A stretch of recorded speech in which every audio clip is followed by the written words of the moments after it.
காஞ்சிபுரம் ஸ்ரீ நகரீஸ்வரர் கோவில் கும்பாபிஷேகம் வெகுவிமரிசையாக நடைபெற்றது. கோவில் வளாகத்தில் கோவில் நகரமான காஞ்சிபுரம் மாநகர மைய பகுதியில் அமைந்துள்ள அருள்மிகு ஸ்ரீ நகரீஸ்வரர் கோவில் கும்பாபிஷேகம் இன்று வெகுவிமரிசையாக நடைபெற்றது. அதையொட்டி கோவில் வளாகத்தில் அமைக்கப்பட்ட யாகசாலையில் ஸ்ரீ கணபதி பூஜை, ஸ்ரீ நவகிரக ஹோமம், தனபூஜை, கோபூஜை மற்றும் 4 கால யாக பூஜைகளுடன் மகா பூர்ணாகதி நிறைவுற்று பின்பு மேலதாளங்கள், சிவவாத்தியங்கள் முழங்க மங்கள இசை இசைக்க பல்வேறு புனித நதியிலிருந்து கொண்டுவரப்பட்ட புனித நீர் அடங்கிய கலசம் யாகசாலையிலிருந்து புறப்பாடாக்கி கோபுர கலசத்துக்கு எடுத்து செல்லப்பட்டது. பின்னர் கூடியிருந்த ஆயிரக்கணக்கான பக்தர்களின் ஓம் நமச்சிவாய ஓம் நமச்சிவாய என பக்தி முழக்கங்களுடன் மூலவர் கோபுர கலசத்தின் மீது புனித நீர் ஊற்றப்பட்டு தீபாராதனை காட்டப்பட்டு பின் அனைத்து விமானங்கள், மூலஸ்தானம், பரிவார தெய்வங்களுக்கும் கும்பாபிஷேகம் வெகுவிமரிசையாக நடைபெற்றது. மேலும் வந்திருந்த அனைத்து பக்தர்களின் மீதும் கும்பாபிஷேக நீர் தெளிக்கப்பட்டது.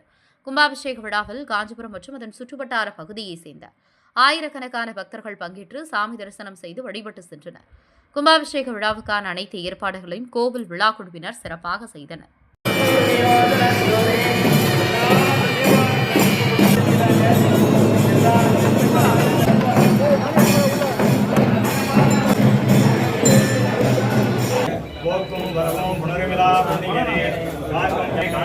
பேருடைய